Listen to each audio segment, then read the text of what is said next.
Alrighty, let's pray. Lord, we thank and praise you for this good day, for this Pentecost Sunday, for the comfort and teaching and direction of the Holy Spirit in our lives. Be with us this morning as we think about being in the circle together, communing, and as the Spirit gives us the gift of utterance as we speak to one another. We just ask you for this in Christ's name. Amen. So today is Pentecost, and I'm actually going to talk about the gift of utterance. We kind of associate that as a charisma of speaking in other tongues, but I think there's a dimension here where the Spirit, when He's in our lives, we actually can just speak to others in our own tongue, but in a way that's empowered by the Spirit, and that's what we want to talk about. We're talking about circle-dwelling communication. So it's how to talk to one another with those who you are in the circle together. And so we'll kind of cover a little bit about what is circle dwelling itself. So circle dwelling is a pretty simple concept. It just means you treat the other person as a collaborator and not a competitor.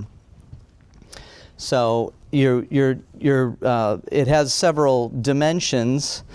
And so we'll cover those. The first one is that you dwell in a bond of affection with them. In other words, you trust them, right? It's not a situation where it's tense or where you are, everything is measured and you're walking on eggshells. And there's a hair trigger and things could go wrong. No, you assume a lot. You trust. If the other person doesn't say it right, you don't mind. You get their meaning. You're dwelling in a bond of affection and trust with them. So you aim when you're in a circle dwelling with others, you aim at camaraderie and mutual solutions. It's a team, right? You're a team together. You're working. You have an esprit de corps, a team spirit, and you work for solutions that is the benefit of the team or the mutual solutions. You collaboratively solve problems with them, so you're not vying with each other for your solution versus their solution. You're collaborating on our solution, a first person plural. There's a mutual deference towards one another. So what does deference mean? Deference means, giving preference or deferring to the other person, right? So there's a mutual deference towards one another. That doesn't negate or remove status or roles. And despite what maybe we've even inadvertently taught in the past, status is a good thing. It exists. Only in a radical democracy there's no such thing as status. And the second part of this message, I'm going to talk about where it's maybe an error to talk about status renouncing. I think that's a mistake. So we'll get back to that later. Solutions never take precedence over the mutuality. So when you're in the circle with others, whatever solution you're going to come up with can't damage the circle. It can't damage the mutuality. So you'd rather, when you're circle dwelling, you would rather come up with a bad solution that keeps the mutuality intact rather than come up with the best solution, but it damages the mutuality. So everything is done in a mutual and communitarian way. That's the mode. When you circle dwelling with others, everything that you do together is a mutual way and a communitarian way. So we contrast circle dwelling with line drawing. And line drawing is treating another person as an adversary or a competitor, right? So let's go over some definitions or some characteristics of it. So line drawing means that you are vying against others for your interests. You're vying, you're competing with them, right? You're not necessarily working on something that's good for both of you. You're in a competition, you're in a race, or you're in a StarCraft game. And, one side is trying to conquer the other side, right? That's the line drawing. There's a line in the sand. You're on that side, I'm on this side. And we're going to lob, cannonballs over that line towards one another. We're going to use arguments. We're going to use emotional appeals. Whatever we're going to do, threaten resources, threaten any kind of affection that's there, whatever. We're vying with one another, right? So that you can get what you're interested in. So that's a line in the sand, not a circle, right? So you aim at a goal and seek to achieve it by vanquishing the other person in some fashion. The other person is obstructing your desire, and your goal is to remove the obstruction. You're trying to vanquish them. We have very complicated and advanced ways of doing that, and as adults especially. Children are a little more basic about it, but they're doing it. And when there's fights in the playground and so forth, they're trying to vanquish the other by telling on them or pushing them. They're just very crude about it, right? But as adults, we have other ways of trying to vanquish one another.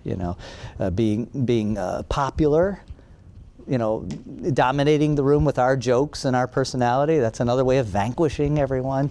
There's all kinds of complex ways of doing it. But anyways, at the heart of that is line drawing. You're trying to get your goal, whatever that is, and it means you have to remove the blocks and the obstacles, which is other people, the other side. And so you assume the other person is a competitor at odds with your purpose and desire. That's your approach. You just assume.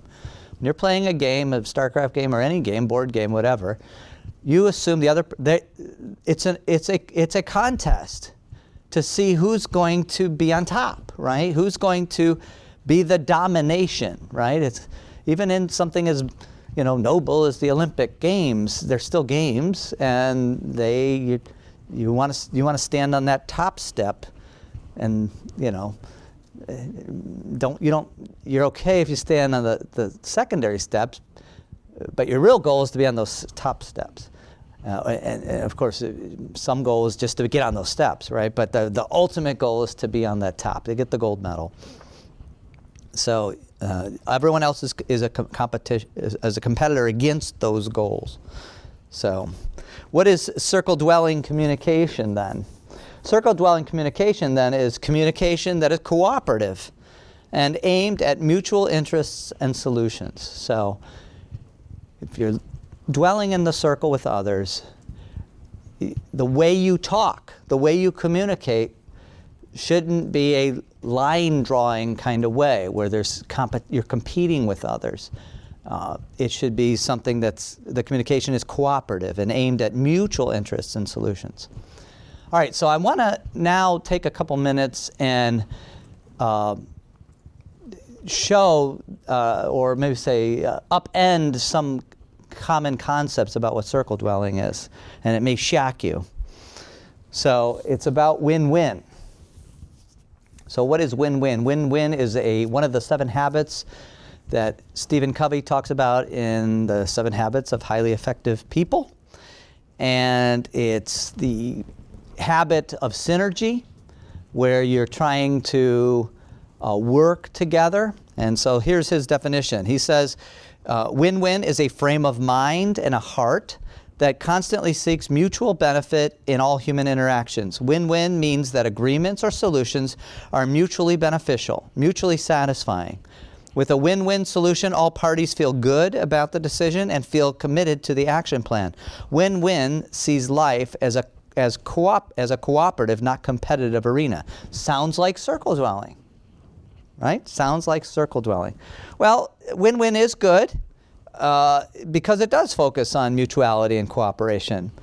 And it's great for a general operating mentality and for conducting relationships of rights and duties. So what I mean by that is in the workplace, working with people you don't share a familial or intimate connection with, win-win is a great way to operate, because you're respecting others, you're trying to come up with solutions that is good for them, good for you, right? So win-win is good, but it has a very narrow application, and circle dwelling is not the same as win-win. Why doesn't it apply? Well, because win-win is only a distant cousin of circle dwelling. Win-win still has individual interests in mind, but they're separate. It's everyone's interests, but they're separate. They're not we interests, they're everyone's individual interests, right? And the approach is that you get what you want, I get what I want. That's not circle dwelling. Circle dwelling is we get what we want. It's mutual interests. Win-win is about separate interests, right? In fact, in circle dwelling, some may lose. You might have losing in circle dwelling because you're after the mutuality. And I'll talk a little bit more about that. In a way, you might say circle dwelling is lose-lose. Right? Because, it's lose in this sense. It's the parties, they don't get their desire without regard to the other person, right?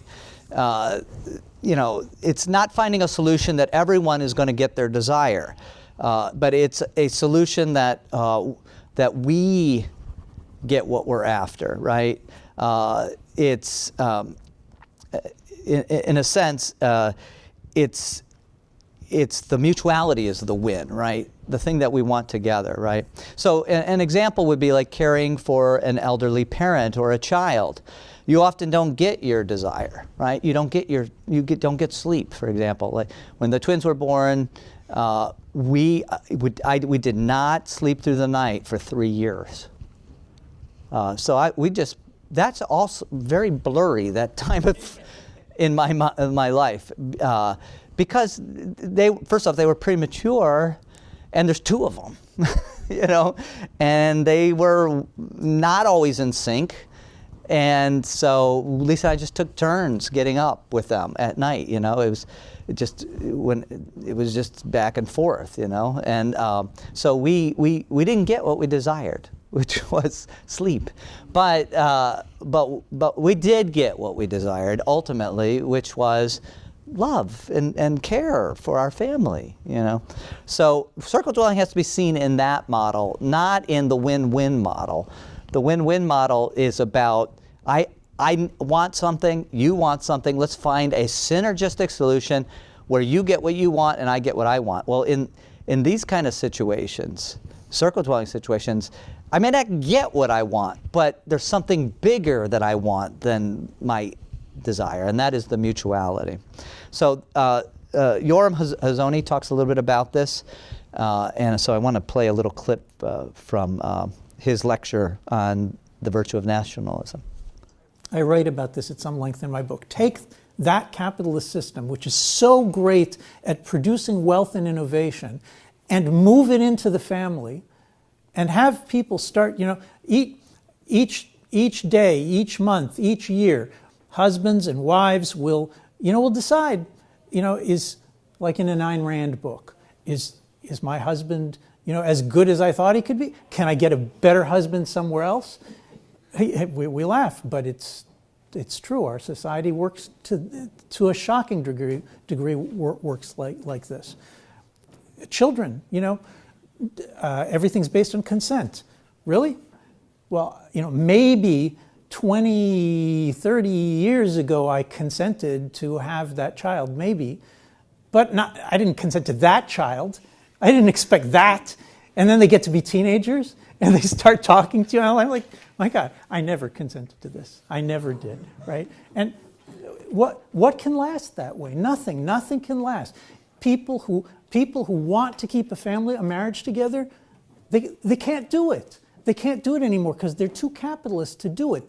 They don't understand. You don't understand anymore, you people, most of you, that no, seriously, because nobody says this to you, that to stay in a marriage for 50 or 100 years, right, you change, your wife changes, everything changes. None of it is what you consented to, right? It's not what you it's not what you dreamed of. So the only way to make it through is through loyalty, not through consent, through saying, this is more painful than I can even imagine. Now, I'm speaking to a young audience. When I say this, when I speak in front of adult audiences, and I get to this point, and I say, you cannot hold a marriage together without excruciating pain, all the heads, all the older people start nodding. You cannot raise children without excruciating pain. But the pain is part of the process. I mean, in the end, you can come out of it in many cases. But the pain is part of the process. That under capitalism, when you feel that much pain, you get out. In a family, when you feel that much pain, you say, I swore a vow. I stick. All right. So win-win doesn't work in loyalty situations, is what Hazoni's saying. That, you know, if you must get what you want, pain is not what you want. You don't want pain, right? But that's what you're going to get. And circle dwelling means you're going to have pain at times. Because loyalty is the big thing, not your interest. That's why win-win is inadequate. Win-win is inadequate when we're talking about circle dwelling. The win in circle dwelling is the mutuality. It's the loyalty. It's the relationship. All right, so let's contrast now different communication styles. Adversarial communication and cooperative communication. So adversarial communication would be when you're, you know, you're in the line, you're drawing lines, right? And cooperative communication is circle dwelling kind of communication. So let's talk about the difference of these. So in adversarial communication, the words and the way we're talking to one another seeks to defeat the other positions and gain an ascendancy, right? We're seeking to gain some kind of ascendancy. That is adversarial, right? We talk, we use particular language, lying even white lies, emotional appeals, whatever. But the objective of our, hiding, sometimes we hide things, which is another form of lying. Whatever it is, our words are meant to bring an ascendancy of ourselves over the other person. That's adversarial, right? In adversarial communication, it's not friendly, but there's a working towards different ends. The only reason I would hide things from you, the only reason I would withdraw emotionally from you is because I have an objective that I think you're against. And so I have to compete with you. I have to be adversarial. I have to prove my point. Our arguing often is adversarial. Most of the times, I think, is adversarial. People generally do not know how to argue cooperatively. That's what I hope to talk about today. So, it's adversarial. There's seeking other ends. It implies a difference of values, objectives, and principles, right? Your values, your objectives, your principles differ from mine. There's something that I cherish that I think, you're competing against me with, that you may not allow, somehow your influence or whatever may keep me from getting what I want. So that's adversarial, right? So I have to battle that. I have to do battle, right? It's a zero-sum game. In other words, winner takes all, right? It's not win-win even. It's win. I must win, right? It's a win-lose proposition. Adversarial communication seeks to possess the result rather than share it, right? If I win the argument, that is my credit. I get credit for that. You have been proven wrong, right? Whereas, cooperative communication is that whatever the end product is, we share it, right? And so it's hostile, right? The parties do not have each other's interest in mind, okay? Line drawing, is an adversarial posture, and so the communication that comes out of that is going to be aimed, have a tenor or a feeling of hostility, right? So you can feel this, right? You can feel when people are arguing their position that it feels hostile. It feels an attack. You feel attacked, right? Just because you feel attacked doesn't mean you are. That's one thing. But hostile communication, definitely you will feel attacked because it's adversarial, right?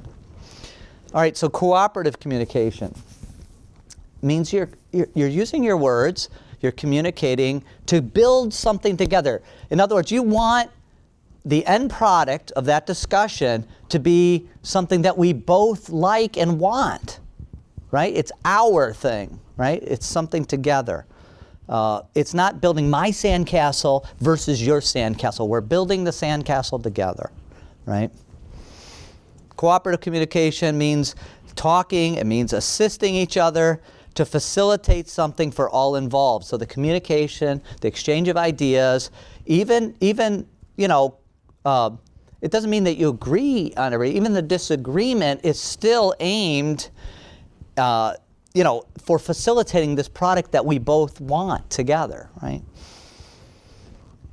It's friendly. It's working towards common ends. Not synergistic in this sense, not win-win in the sense of we're trying to satisfy your ends and we're trying to satisfy my ends, okay? That's great if you're cooperating with people that are not close to you, that you don't have a bond together. But if you have a bond together, you have to be in the circle, right? So it has to be our ends, right? And then lastly, the conversation is with everyone's interest in mind, as we're saying. So I want to use a metaphor for this and use the metaphor of cross-examination. So cross-examination happens in a legal case. It's where an attorney has a witness on the stand and they are cross-examining them. They're questioning them. And the purpose of that is to establish evidences to, either win your case or defend against, your prosecution or something like that. That's the point. So when the witness himself or herself is on the attorney's side, it's the attorney's witness. It's, these attorneys, they submit lists to the judge of witnesses they're going to call to the stand. We have a little familiarity with this at the beginning of our community. If it's your witness, that means you're cooperating together. That witness and you are trying to do something. And there's certain rules when it's your witness that you have to follow. One of the rules you have to follow is you can't lead the witness. Which I did not know this during and the judge kept correcting me. But what that means is you can't take the witness by the leash and say, isn't this true? Isn't this true? And try to make them make your point.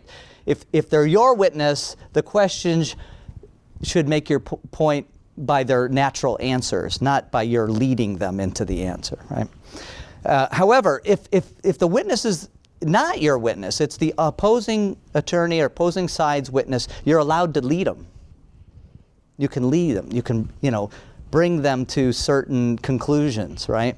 But they're an adversary. They're trying to prevent, right? They're trying to prevent you from wringing out of them any kind of facts that would help your case, right?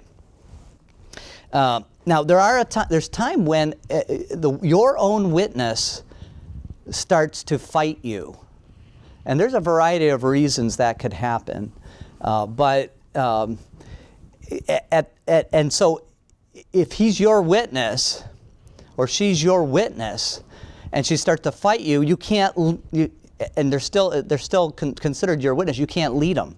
That's pretty tough, right? So what an attorney will do at times is he will ask permission of the judge, and the judge will be able to judge this because he sees the interaction, and the attorney will ask him, hey, I want to treat my own witness as hostile. And if he does that, now he's allowed to lead the witness, right?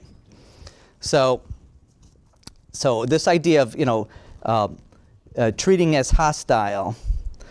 So what does it mean? It means that the witness you call to testify is not on your side, is hostile to your client's position. Nevertheless, you want to call that witness to testify in your case, in which you're trying to prove your case or not disprove the other side's for other reasons, to fill in some facts that need to be stated for you to satisfy your burden of putting into evidence all the facts necessary to demonstrate your entitlement to bring the claims your client has asserted. If the judge accepts your assertion that the witness is hostile to your case, you are permitted to lead the witness with questions like, isn't it true that the light was red when you first observed the blue car? See, if it's your witness, you're not allowed to say stuff like that. You can say something, tell me what happened on the morning of, July 3rd, you can say stuff like that, but you can't lead them to the point, right? If the witness is not hostile, the lawyer is not permitted to lead the witness, that is, to suggest the answer to the question. All you're allowed to do is ask open-ended questions like, where were you on the 20th of March? Who, if anyone else, was also there? All right, so here's a little example from Law and Order of this happening. So, told you I murder. So we see, adversarial communication is hostile, right? The people you're not trying to let the other person win, right? Circle dwelling communication has to be collaborative, right? All right, so there's this book I like a lot called The Contemplative Pastor. It's by Eugene Peterson. And he has a chapter in there entitled, Is Growth a Decision? Which is a great chapter. And in there, he's trying to explain and define this cooperation spirit. And he uses three metaphors to do that. Negative capability, middle voice, and willed passivity. So I want to talk about those a little bit because this helps you understand the circle dwelling communication. So first off, negative capability. So he says, real work, whether it involves making babies or poems, hamburger or holiness, is not self-expression, but it's very opposite.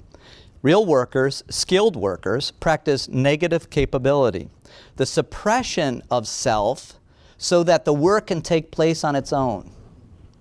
St. John the Baptist's I must decrease, but he must increase is embedded in all good work.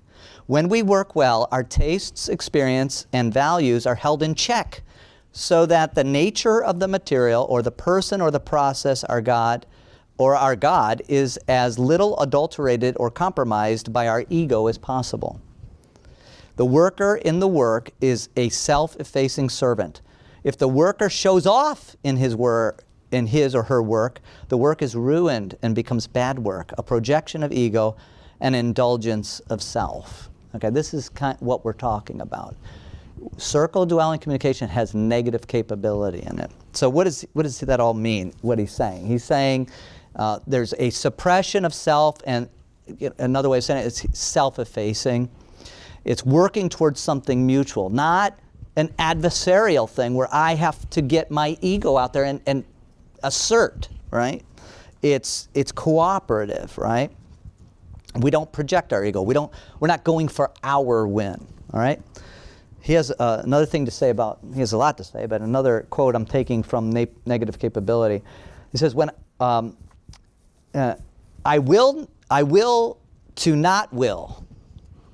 I will to not will what I am already good at, in order that what is more than me and beyond me, the will of God, can come into existence in my willing work.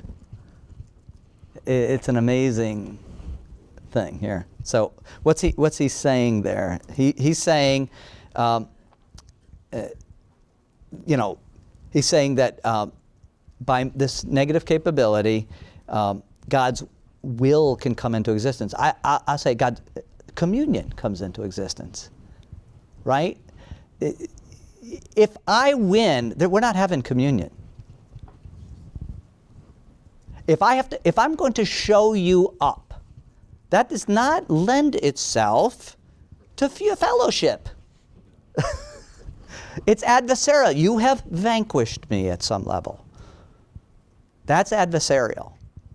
Circle dwelling communication is cooperative. We want this thing to emerge, like prayer and communing with God. We want His will to come forth, which isn't me doing it or God doing it. I'm a passive rag, or I'm a, and we'll talk a little bit about that. It's this kind of dance, right? And that's what circle dwelling communication is. It's dance, a communication dance, where this communion thing arises, right? I don't try to win or get the upper hand in the conversation, but to allow a consensus to emerge. In our community, in our membership, we try to make all decisions through consensus, which means that there's a general agreement about what's happening, right? The direction we're going, right? The decisions we're making. Doesn't mean every single decision is consensus, or we have time to even get consensus on every single decision, but that's the tenor of our community. All right, the next concept Peterson talks about is middle voice, which we've talked a lot about. So he says, when I speak in the active voice, I initiate an action that goes someplace else. I counsel my friend. You're doing something to somebody, right? When I speak in the passive voice, I receive action that another initiates. I am counseled by my friend. When I speak in the middle voice, which is a Greek tense, we don't have it in English, I actively participate in the results of an action that another initiates. I take counsel. So this is a little hard for us as, Westerners, Americans, English speakers, to get a handle on. We understand active communication, we understand passive communication, but this middle voice, where we're participating in what others initiate and they're participating in what I initiate, it's in the middle, right? So what Peterson is saying here is it's not win-lose, it's not active or passive, this kind of communication, right? It's the 3 C's. It's cooperative, it's collaborative, it's communal. We participate in the results that another initiates. This happens back and forth in discussion. I used the metaphor before on cooking a meal together. You add the pepper, I chop up the carrots and add them in. We're doing this thing together, right? So the communication then shouldn't look like a ham operation. Okay, what do I mean by ham? Anybody, do you ever see ham operator or CB operators? They have this mic. It has a button on it. I was a big Citizens Band CB operator as a kid. Enthusiast. I actually had a license. I still remember the call signs and everything. But because of the nature of radio, it has to be. Each person has to take a turn to speak. So you push down the mic. You say, "Hi, this is Firefly here, how's it going, good buddy, and then you let up, right? And then they press their button, they say, it's going pretty good, what's your 20, where are you located, they let up. Oh, I'm right here in Northeast Ohio, so there's this back and forth, right? Okay, that's not circle dwelling communication. right? Where you just discharge your thought, and then you endure their thought, then you discharge your thought, then you endure their thought. That's adversarial. Communications means I'm playing off of what you're saying, you're playing off of what I'm saying, we're cooking the soup together. See, there's a lot of back and forth. There's body language, where you're nodding, you're saying little things, oh yes, of course, there's whereas if you're not used to thinking this way, you think that's interruptions. You think the person interrupted because you're thinking, I discharge, you discharge, I discharge, you discharge, That's adversarial. It's fundamentally adversarial. Cooperative communication, circle dwelling communication is when you dance, it's a dance, right? So it's a verbal dance. So when you dance, okay, it's your turn to move, and you drag the person, and then it's their turn. They drag you. That would look ugly and be awful. You know what I mean? What dancing that's beautiful looks seamless. You can't tell it's seamless. That's how circle dwelling communication should be. All right? Another thing Peterson says about middle voice. At our human and Christian best, we are not fascists barking our orders to God and his creatures. At our human and Christian best, we are not quietists, dumbly submissive before fate. At our human and Christian best, we pray in the middle voice at the center between active and passive, drawing from them as we have need and occasion, but always uniquely and artistically ourselves, creatures adoring God and being graced by him, participating in the results of our action. This is fascinating because our prayer life may not be circle dwelling. We're either requesting from God or waiting for him to tell us what to do next, right? So what are some things what does this mean, what Peterson's saying? He's saying that circle dwelling conversations are like prayer. Well, I'm making that connection. But they're like prayer. They should be like prayer. There's a back and forth that isn't active, just making requests, or passive and limply submitting. Richard Rohr calls it being capable of communion, the ability to circle dwell. I believe circle dwelling, and here's the big reveal, I believe circle dwelling is at the heart of morality. Right? Circle dwelling communication is morality enacted. If it's true, all morals is about relationships. Sin, we say, is a violation of a relationship. Then circle dwelling is morality enacted. All right, the third metaphor that Peterson uses for this idea of cooperation is willed passivity. He says, learning the art of willed passivity begins with appreciating the large and creative part passivity plays in our lives. By far, the largest part of our life is experienced in the mode of passivity. Life is undergone. We receive. We enter into what is already there. Our genetic system, the atmosphere, the food chain, our parents, the dog, they are there in place before we exercise our will. Sound like something that we quote a lot? Another theologian? Taking your place. That's what he's saying, right? He's saying it's about coming to terms with our place in the universe, as Finney would say, taking your place in the scale of being. Everything doesn't begin and end with us. So this willed passivity is really just this kind of recognition of giving place to people and giving place to others, the reality of others in the world around us. The status material I want to cover next time, it covers this a little bit. So circle dwelling doesn't negate the reality of the person in front of you. That's a radical egalitarianism. That's a progressive project. It's a Marxist project where we can't see any distinctions in front of us. Everyone's got to be equal. Everyone's the same. No.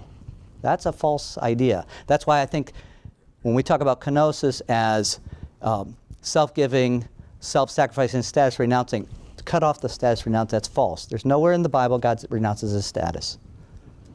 And I'll explain that at our next time. So their status is real.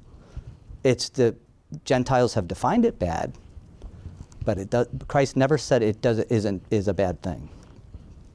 So that's related to this will passivity. It's giving place to others.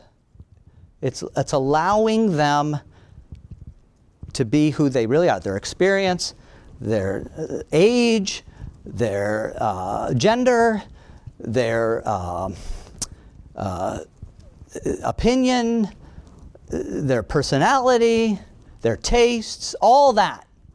You're giving place to that. You're holding back. You're willing to not will to extinguish that, right? By the way, this willed passivity is all about what Thanksgiving is all about. Thanksgiving is all about that. Thanksgiving is about giving place to what is there and acknowledge it. Thanksgiving is really just an acknowledgement and an appreciation, right? All right, another thing Peterson says here, but there are different ways of being passive. There's the indolent, inattentive passivity that approximate the existence of a slug. And there is willed and attentive passivity that is something more like worship. So remember I said that circle dwelling is at the heart of morality. So, circle dwelling communication shares the same DNA as worship. So the passivity he's talking about here isn't a whatever you say, right? So it's not a whatever you say or attitude or some kind of quiet whatever you say. Okay, you win. That's not what he's talking about. It's reckoning with the other while not being annihilated into nothingness. In fact, and here's the secret, a whatever you say attitude or quiet submission isn't really passivity at all. It's stubbornness, which is difficult for people to see. Often the quiet people are the most stubborn. They seem to be the most passive, but my experience is it's the other way around. Sometimes the more extroverted person is much more movable. Their cards are on the table, and if you challenge them, they'll take them and move them around. Where the real quiet or passive person often won't tell you their cards. Therefore, they never have to change them.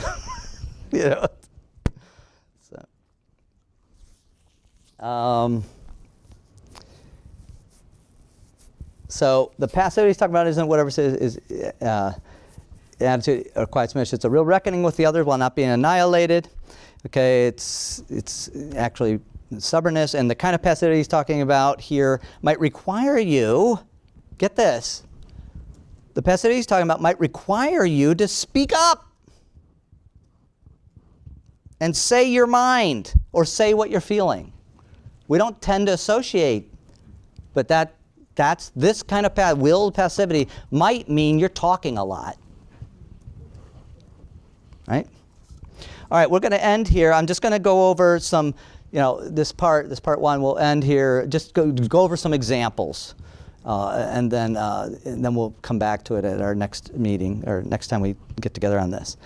So I'm going to talk about several areas: problem solving, membership, committee meetings, responding to a request, conflict, instruction, correction, and encouragement. So I'm just going to give some example phrases for these various areas, some application time here. So problem solving. What can you say when you're problem solving if you're dwelling in the circle with others and you want to communicate that way? So here's some examples. What might be causing this situation?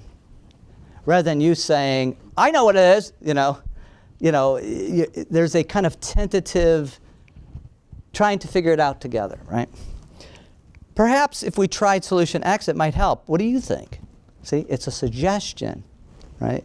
And it's kind of allowing the other person to check and to contribute and to validate and verify and push against. I wonder, is there another way to think about this problem? It's very tentative and there's a questioning together. It's a cooperative thing, right? So membership or committee meeting. Do you think we need more information? I like that suggestion. Perhaps if we did X, it would make it even better. So what's going on there when something's said like that? You're affirming the other person, and see, in adversarial communication, you keep your cards close to the chest, right? You're not going to tell them what they did, how it made you feel. Why? That weakens you. But in circle dwelling communication, its mode is weakness. Right? So I like that. That's great. I wonder if we did X, would it make it even better? You know, you're trying to contribute to it. Or just simply, hey, that's interesting. Why do you think that is? You're affirming, you're telling them what you think. Oh, wow, that's interesting. And you're wanting them to go further and say their reasoning behind it. The enlightenment, you're seeking joint enlightenment, right? So you're going to talk like that. All right, how about responding to a request? How about simply, sure, I'd be happy to. Sometimes the request is binary. You know what I mean? Yes or no, you know, and you just say, sure. But see, you added something there. You said, I'd be happy. You're letting them in on the inside story, right? You know, rather than yes, I will do that. You know, yes, I'd be happy to. You know, I'm glad to meet your request, right? I like that suggestion. Perhaps, oh, I'm sorry. I had other plans, but can we make it another time? See, you're still in the game. They want to do something. They have a suggestion, right? But it doesn't work with your schedule. You had other commitments or whatever, or you're too tired or something, right? So you just say, no thanks, I'd rather not. You know, the person's reaching out to you. Don't you realize that's golden? Right? So, you know, say, well, I have other plans, but can we make it another time? Would that work? You know, you're still in the game. You're still cooperating. You're still on their side. You're still appreciative that they would even ask you, right? So, or something like, no, thank you. Thanks for asking me, though. I appreciate it, you know. See, that's cooperative. That's communal, right? All right, how about conflict? What you said, they weren't having a conflict there. It just so looks like that. It was a perfect image.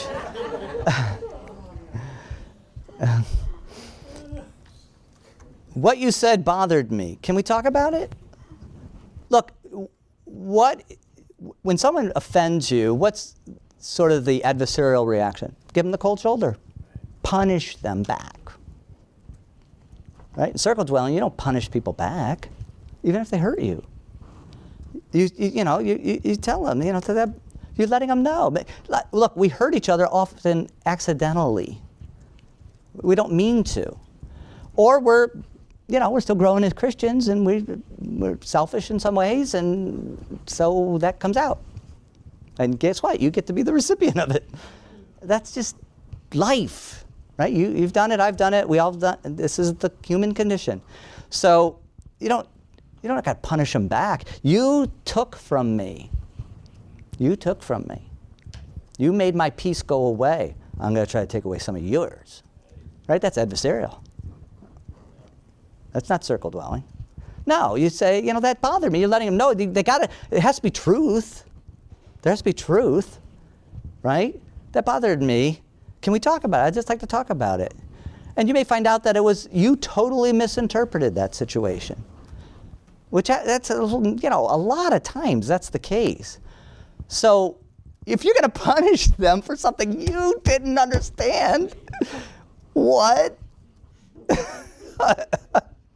You know, but whatever, you're in the circle together. That means you're committed. You have loyalty. It's like Yoram Hazoni says, there's lots of pain, but the loyalty, the togetherness is there, right?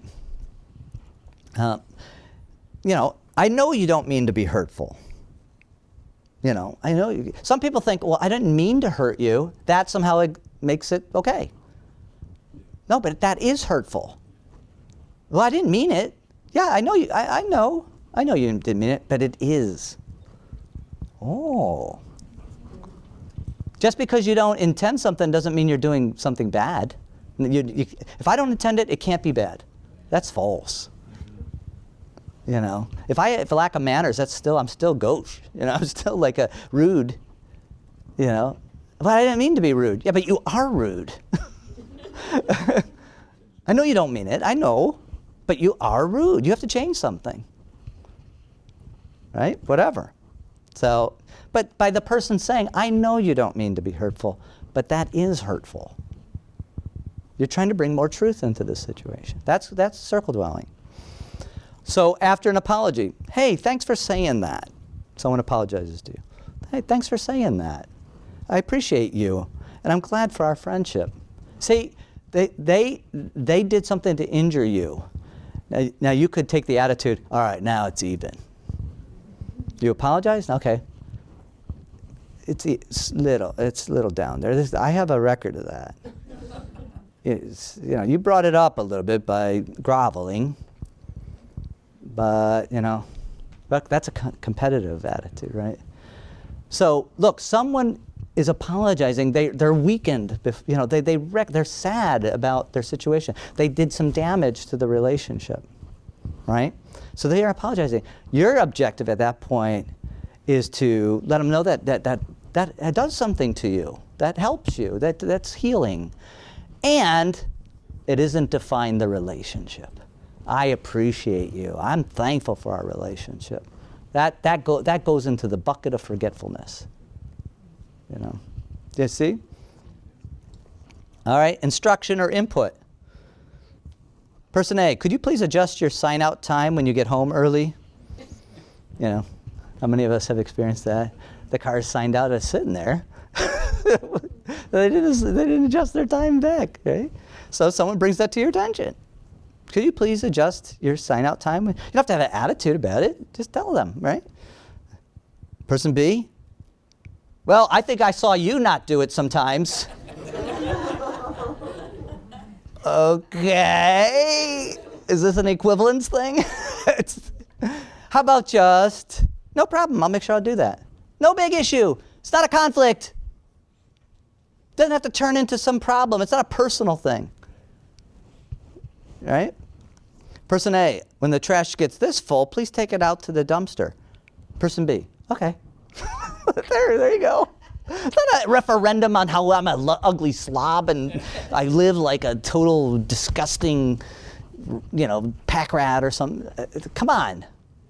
It's just instruction, right? And the proper answer is, okay. There you go. Person A, could you add something about your testimony in the letter? Right? So maybe someone's writing a letter and they're asking for advice. Could you add something? Why don't you add something about your testimony in the letter? Person B, good idea. I'll put that in after I mention my trip to England. Right? So the person helped you. What's the natural thing you do when someone helps you? You thank them for it. Look, you get the behavior you reward. Right? So if you reward input that's useful, you're going to get more of it. If we could spend a long time on that right there. But anyways, it's just proper, it's good, it's building up the relationship, right? All right, correction exhortation. I think it's best if you avoid doing X. It gives the impression that you don't care about the policy. Right? We should give exhortation and correction to one another. And that's how you do it. If you're on the receiving end of it, I can't see what you're saying, but tell me more. Invite it. I appreciate you letting me know there might be a problem with what I'm doing. Rather than, I don't see what you're saying. That means it's invalid. If I don't see it, it cannot be true.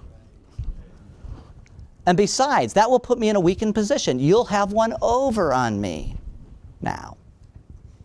Circle dwelling doesn't ever think in those terms.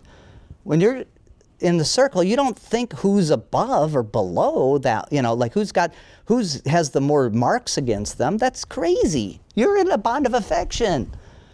You're in love with one another. You're in the circle together, not competing for brownie points or something.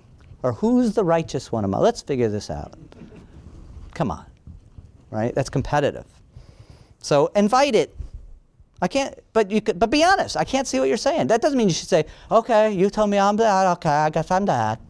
That's stubbornness, right? That's passivity, the wrong kind of passivity, not willed passivity, right? That's saying, I'm not going to give you any credit or room or validation. You did something wrong by bringing that up. You know, no, I honestly can't see what you're saying. I want to see it, but I can't. Can you? Pour it on, brother. I need it. You know, right? That's circle dwelling. And I'm so glad you're doing it. Thank you. Or would you, remember, you get what you reward. Or would you rather not get it, right? So you can be more dumb in life and you know, be stupid and hurt other people. I prefer that. So I'm going to not reward you for doing this. That way maybe you won't do it next time. Right? All right, let's talk this out. All right, if there's conflict or something, or I'm correcting, or you're not agreeing, or something like that, all right, let's talk this out. Something's bugging you. What is it? I can tell. Remember, 70% of our communication is body language. Something's bugging you. Let's talk about it. Let's have it on the table. That's fine. It's okay. Freedom here, bro. All right. Encouragement, positive feedback. Person A, wow, what you said really helped me. Thank you. And you're giving that, you're in a bond of affection. You're rewarding them. They encouraged you. You're rewarding it. Right? You're saying thank you. You were extending yourself. That compliment, whenever you give a compliment, you're extending yourself. Right? So you're thanking. Person B, I'm so glad. I'm glad that what I said helped you. Oh, wow, I'm so glad. I'm trying to live my life in a good way. And you just gave me feedback that I did it right this time. Yay! Right? I'm so glad. Thanks for letting me know. That's encouraging. Right? Or, that's awesome. What a great idea. Encouragement. Or, I really enjoyed that meal. Thanks for putting so much creativity and effort into it. It's a blessing to have these wonderful meals prepared for us every day. You know what I mean? That you're saying I acknowledge all that hard work that goes in, instead of like it's too sweet or it's not hot enough. I'm not saying there isn't correction or input or whatever, but how about also I think Cubby says 12 hugs a day. Parenting, it's always easy to see the flaws in your children. You have to see the goods more than the flaws. That's the normal right thing. But anyways, all right, that's it for today. Circle dwelling, dance in the circle. I know we kind of went late today with Pentecost, but anybody want to make a comment or correction or some input or some feedback, Betty? Yeah, I just really appreciate you put words in my mouth. But sometimes you want to. Sometimes you don't have the words to say. When you would say it, would either be more hurtful or cause more problem. Or yeah, it's an art form, right? It's learning how to do it. It's a skill set. In our culture, it's rare. I'm going to show some examples at our the next message, but. Yeah, so it's something you got to learn, and that means you'll make mistakes along the way. But that's fine. Yeah? Just along the lines of encouraging people's behavior. I've noticed that there's a lot of goodness that comes if somebody had to correct me very intensely, to go back. Not, in the situation I can say thank you and all, right? But sometimes after the emotions. Right, yeah, you got to deal with that. There's I think definitely a blessing and a togetherness that comes to then follow that thing back up, especially if it had a lot of emotion. Tension, yeah. To say thank you again, that did bring me clarity. Plus, you're also the person's self-doubting, right? They had this tension, maybe they got a little, tight there, and you want to minister to them. You want to say, look, it doesn't matter that it got tight. I'm glad it got tight. It opened my eyes. You know what I mean? Thank you. And I want to let you know I'm not holding a grudge. That's circle dwelling. Anything else? I know it's late. All right, well, we'll cover this again more later.